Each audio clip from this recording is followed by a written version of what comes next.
Dear graduate, page 17. You need a base.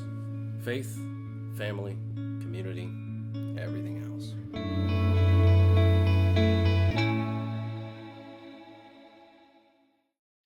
Let's get dark for just a second. You're going to die.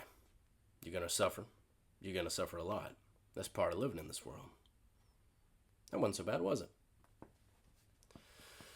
There's an old saying that he who has a strong enough why can endure any what. No matter what you are suffering from, if you have a powerful enough reason to push through that pain, you will continue living and thriving on a mental and spiritual level. The best evidence of this is in the stories of saints I grew up learning about. St. Lawrence was burned alive on a griddle by the Roman Empire for his Christian faith.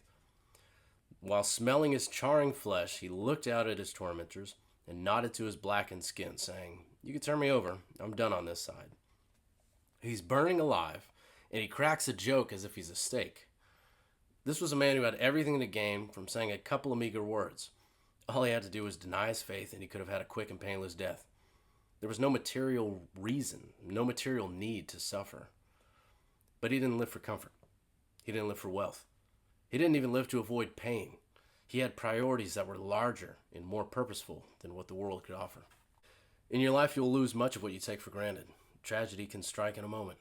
So what you take security in and what your foundation in life is cannot be something that is easy to take away. Start with your faith. This is something that cannot be broken, injured, stolen, or confiscated. No government can touch it, and cancer cannot kill it. It will feed your heart and soul every day of your life and give you strength when you lose everything else, even the next thing on this list. Your family is your tightest human connection in your life. They have the most tangible and real bond to you, and it's more than personal interest that keeps them tethered to you.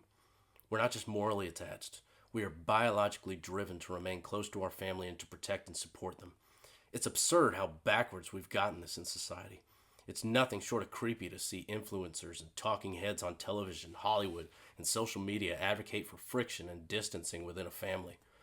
Friends, associates, and acquaintances can be fickle. You can live in adoration from them one minute and scorn and rejection the next. Your family, with rare exceptions, will be the one door open to you when every other door is closed. The next priority in your life is your community.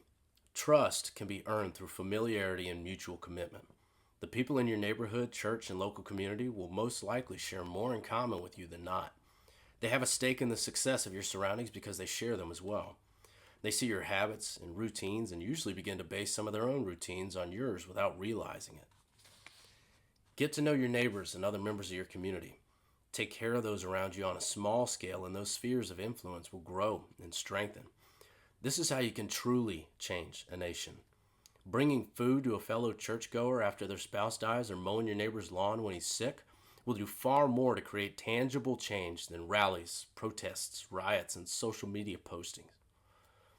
Build your life from the ground up with a solid foundation and sturdy pillars. Your faith is your foundation. Your family is your set of pillars. Your community is the roof over your head. After that, let everything else in this world get in line.